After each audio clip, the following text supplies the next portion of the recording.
Like health is the most important thing for us. तो उसके लिए बहुत एफर्ट भी करना होता है, like most important and most effortful thing to maintain. And maybe we take it for granted, क्योंकि इसके जो साइड इफेक्ट्स हैं for a less healthy lifestyle उसके बहुत सालों के बाद आते हैं, ऑल्दो इरिवर्सिबल होते हैं। जैसे कि आज मीठा खाया तो कल डायबिटीज नहीं होगा, वो काफी देर बाद होगा। So right. what I did was, during lockdown, I decided to eat mindfully for 3 months, believing that the moment I'll enter the fourth month, I'll be on an autopilot mode, performing that mindful eating habit effortlessly, autopilot. See, so my question now starts. It's like you also आपने एक दो sessions में बताया कि आपने 32 time chew करने वाली habit instil की थी खुद में, और फर्स्ट अटेम्प्ट में it didn't work that way, लेकिन देन आपका ये you were successful in that. So my basic question is sir, old habit को न्यू हैबिट के साथ रिप्लेस करने में आपको कितना टाइम लगा और क्या था जो चैलेंजिंग था? देखिए, सबसे पहले तो ये समझना है हमको कि ऐसा कभी भी नहीं होता है कि कोई ओल्ड हैबिट है, वो 2-3 महीना हमने कोई नई हैबिट के लिए हमने एफ़र्ट किया, उसके बाद में पुरानी हैबिट पूरी तरह से ख़त्म हो गई और नई हैबिट बन गई। ऐसा थियोरेटिकली तो लगता है कि हो जाएगा, बट प्रैक्टिकली ऐसा होता नहीं है, क्योंकि जो पुरानी हैबिट थी उसको बनने में कई साल लगे, मे बी पूरी की पूरी लाइफ लगी। तो आप ये नहीं एक्सपेक्ट कर सकते कि 2-3 महीने में वो पूरी तरह से गायब हो जाएगी। That is always there in the subconscious.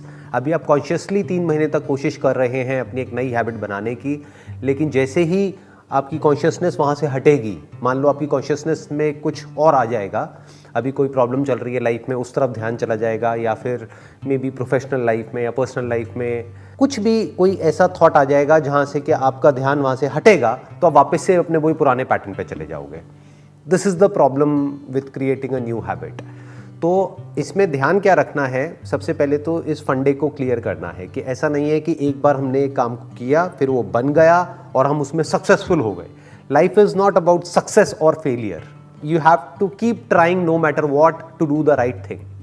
आप ये मत समझो कि मैंने एक नई हैबिट बनाई, that is to chew 32 times, और वो फिर हैबिट मैंने प्रैक्टिस करी मे बी कुछ महीनों तक, अब वो बन गई। उसके बाद में फिर बीच में ऐसा हुआ कि मैं वही अपनी पुरानी हैबिट में चला गया, फिर मैं कॉन्शियस हुआ, मैंने कहा यार ये क्या हो रहा है, मैं तो वापस से उसी पैटर्न पे जा रहा हूँ। फिर वापस से जैसे ही मैं कॉन्शियस हुआ, फिर मैंने एफर्ट किया, फिर दोबारा किया, फिर दोबारा किया, और वो एफर्ट आज भी चल रहा है। ऐसा नहीं है कि वो एफर्ट कभी भी खत्म होने वाला है, because life is an ongoing struggle to fight with the old and to build something new.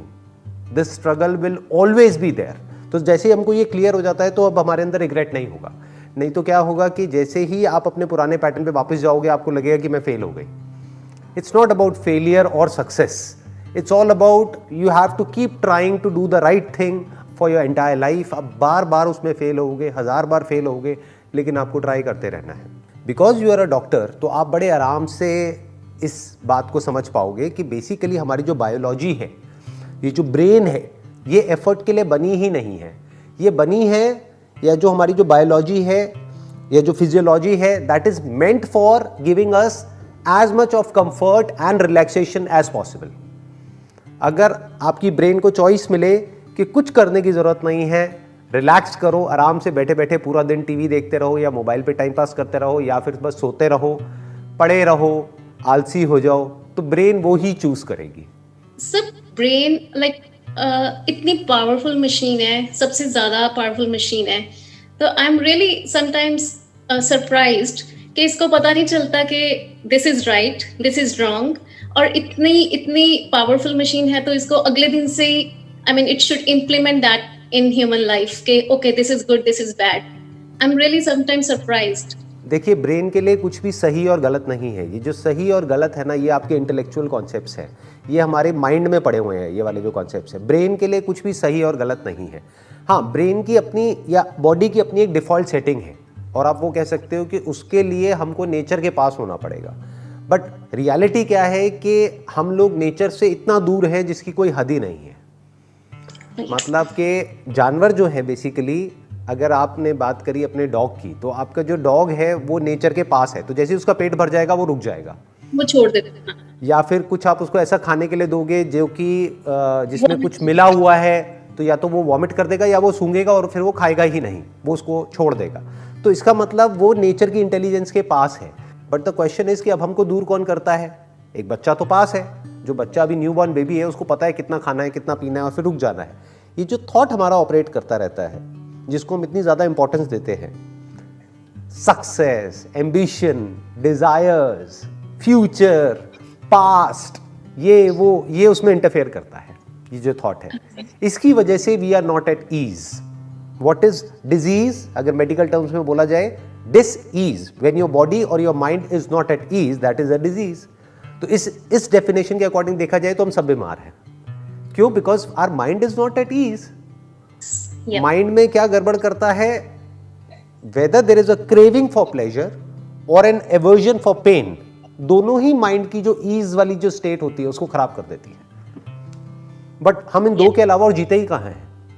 Mind के अंदर से अगर आप ये दोनों निकाल दो, that is craving for pleasure और एवर्जन फॉर पेन, तो माइंड ऑपरेट करना बंद कर देगा। पर 24 घंटे हमारा माइंड ऑपरेट करता रहता है, जिसकी वजह से जो नेचुरल हमारी जो बॉडी की इंटेलिजेंस है वो ऑपरेट नहीं कर पाती है, वो उसको ओवर रूल कर चुकी है। अब बॉडी की और ब्रेन की एक नई डिफॉल्ट सेटिंग है, तो उस डिफॉल्ट सेटिंग के लिए ब्रेन क्रेव करता है, और वो डिफॉल्ट सेटिंग कैसी भी हो सकती है। ब्रेन को उससे मतलब नहीं है कि वो आपके लिए अच्छी है या बुरी है। फॉर एग्जाम्पल, किसी को सिगरेट पीने की आदत है, तो वो बॉडी के लिए अच्छी नहीं है, वो बॉडी को खराब कर रही है अंदर से, लेकिन क्योंकि बॉडी को आदत पड़ गई है, चाहे वो सिगरेट हो, चाहे ड्रग्स हो, चाहे कुछ भी हो, चाहे कुछ ऐसा खाना हो जो आपकी बॉडी के लिए अच्छा नहीं है, आदत पड़ गई है, तो बॉडी को और कुछ समझ नहीं आएगा, बॉडी के लिए वही फ्यूल है, body will start craving for it. तो दैट इज द प्रॉब्लम कि we are far away from nature. इस वजह से अब ये जो प्रैक्टिस है, आपको ये करते ही रहना पड़ेगा पूरी लाइफ के लिए। यानी ये कोशिश ये कभी खत्म नहीं होने वाली है। ये मत समझो कि 3 महीने में या 4 महीने में, 1 साल में नई हैबिट बन जाएगी। फिर आप कहीं जाओगे, मान लो इंडिया जाओगे कुछ टाइम के लिए, 1 महीने के लिए, वहां पे वो आपको खिलाएंगे, पिलाएंगे, ये करेंगे, वापस से बैक टू नॉर्मल। वो जो भी आपने 1 साल में किया वो सब खत्म 1 हफ्ते के अंदर अंदर। कि हमारे साथ ये होने वाला है, कि वो लिखा हुआ है। ऐसे ऐसे बातें सुनी है ना हमने, ये सब कुछ पहले से लिखा हुआ है, और जो लिखा हुआ है वो ही होने वाला है। कि पुराने जन्मों में आपने कुछ कर्म किए होंगे जिसको भुगतना ही पड़ेगा। तो जैसे आपने डेस्टिनी की बात बोली है ना, हाँ, माइक देना इनको। जैसे कोई 9 इयर्स का बेबी हो जाता है, उसको कैंसर हो जाता है, या कोई बचपन से किसी को कोई हार्ट मतलब कोई ब्रेन की कोई प्रॉब्लम है, तो उस पेरेंट्स बोलते हैं बेटा तेरा पिछले कर्म का ही कुछ चल रहा है, ये तो तू अब बड़ी होगी, अच्छे कर्म करेगी ना इस जन्म में, तो आगे जाके कुछ बेटर हो जाएगा। तो अब इनका एक और पॉइंट आया है यहाँ पे कि अगर कोई बच्चा है, जैसे मान लो उसको कोई हेल्थ प्रॉब्लम है, तो वो किस वजह से है उसको हेल्थ प्रॉब्लम? क्या वो कुछ पिछले जन्म के कर्म हैं? क्योंकि इस जन्म में तो उसने ऐसा क्या किया? बच्चे ने कुछ किया क्या? कुछ भी नहीं किया, इनोसेंट है। बच्चे सारे इनोसेंट ही होते हैं। तो एक के साथ में बहुत बुरा हो रहा है, एक के साथ में कुछ भी बुरा नहीं हो रहा है, एटलीस्ट उस लेवल पे। अगर हम हेल्थ को ही कंपेयर करें, तो एक बच्चा है जिसकी हेल्थ अच्छी है, एक बच्चा है जिसकी हेल्थ बहुत ही बुरी है। क्या रीजन है? तो यहां पर क्या काम आएगा? यहां पे हमको एक बात समझ आ रही है, ये एजुकेशन काम नहीं आने वाली है। जितना मर्जी आप किताबों को पढ़ लो, रट लो, सो कॉल्ड आपके पास में डिग्रीज आ जाए, ये हो जाओ, वो हो जाओ, उससे कोई फर्क नहीं पड़ता। ऐसे बहुत लोग हैं, पता नहीं उनके पास में पीएचडी है, ये है, वो है, पता नहीं क्या क्या किया हुआ है, लेकिन वो भी इन चक्करों में पड़े हुए हैं। अपनी किस्मत बदलना चाहते हैं। कैसे बदलना चाहते हैं? कोई हवन करवा के, कोई ये करके, कोई वो करके, कहीं पर जाकर के मत्था टेक करके, कुछ भी। इस प्रॉब्लम को सॉल्यूशन सक्सेस नहीं है,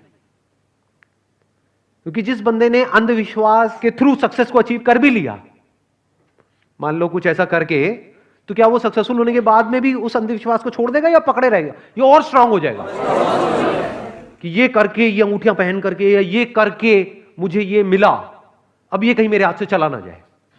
तो इसका education is not the answer, then what is the answer? Understanding of what life is the answer. Understanding of the reality of life is the answer. सिर्फ उससे हम डर से फ्री हो सकते हैं। नहीं तो अगर हम डरे होंगे तो कोई भी हमसे कुछ भी करा सकता है। जो अंदर से डरा हुआ है उसको कंट्रोल करना कितना आसान है। उसके माइंड में हल्का सा वहम डाल दो, कुछ भी कर दो, उसकी तो वॉट लग जानी है। और 90% से ज्यादा लोग ऐसे ही हैं। मतलब फॉर एग्जांपल आपका घर है, अगर उसकी बैल्कनी में कुछ थोड़ा सा कहीं से इधर उधर ब्लड बैंक से मैं थोड़ा बहुत खून जुगाड़ करूँ, रियल खून असली, और वो किसी थैली में डाल डूल के लपेट के और उसमें नींबू मिर्च लगा के ये करके, और रोज आपकी बैल्कनी में आ जाए वो सुबह सुबह जब आप उठो, तो 3-4 दिन बाद क्या होगा? हवा टाइट हो जाएगी। तो जो भी बंदा वो सोच करके फेंक रहा होगा, उससे लाख गुना बुरा आपकी लाइफ में एक्चुअल में होने लग जाएगा। क्यों हो रहा है? क्या वो उसकी वजह से हो रहा है? उस चीज की वजह से हो रहा है? उसमें क्या है? खून ही तो है, नींबू मिर्ची तो है, तो किसकी वजह से हो रहा है? वो जो चाह रहा है उसकी वजह से हो रहा है ना, आपके डर की वजह से हो रहा है। जिससे डर डर करके हम कोई काम करते हैं तो गलत नहीं भी होना होता है, तो होता ही है। फिर चाहे कुछ भी हो, वो जो आपने बोला था मंगली बोला था मांगलिक को, है ना, हाँ, चाहे वो आपको बोला जाए कि आप मांगलिक हो और अब इस पेड़ से शादी करनी है, ये कॉमन है, बेवकूफी है लेकिन कॉमन है। पढ़े लिखे लोग भी कर रहे हैं। क्यों कर रहे हैं? डरे हुए हैं।